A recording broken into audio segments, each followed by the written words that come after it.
Nous tenons tout d'abord par remercier Allah subhanahu wa ta'ala qui nous a permis d'avoir cette année 2024, car beaucoup de nos frères et sœurs et amis qui étaient avec nous en 2023 n'ont pas eu la chance de voir l'année 2024.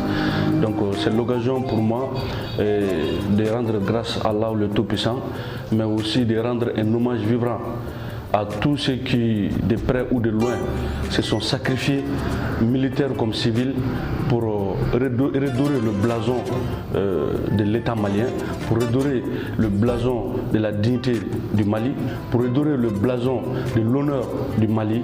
Vraiment, qu'Allah subhanahu wa ta'ala leur accueille dans son paradis Firdouane.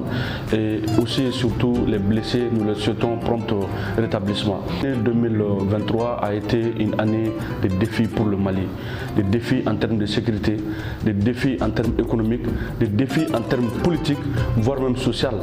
Mais nous pouvons dire que Dieu merci, avec l'engagement et la détermination de nos autorités de la transition, beaucoup d'objectifs ont été atteints.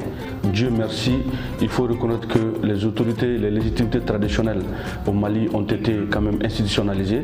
Il faut reconnaître que c'est en 2023 également que l'autorité de l'État s'est intensifiée sur l'ensemble du territoire malien, y compris la région de Kidal.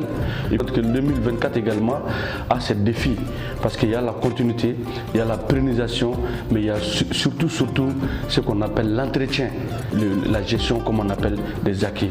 Donc c'est l'occasion d'inviter le peuple malien, partout où nous nous retrouvions, de nous donner la main, car nul ne viendra faire ce pays à notre place. Donc nous souhaitons à ce que l'année 2024 soit une année de paix, une année de prospérité, une année de vivre ensemble, une année de cohésion sociale et surtout une année vraiment où le peuple malien va se retrouver une fois de plus main dans la main pour vraiment développer notre pays, pour que notre pays puisse être l'Eldorado et que tout ce que nous cherchons est chez nous. Il reste tout simplement qu'on arrive ensemble à se donner la main, à instaurer la paix et à développer notre pays. C'est l'occasion vraiment d'inviter les Maliens partout où nous nous retrouvions, de nous donner la main, de mettre l'essentiel au-dessus.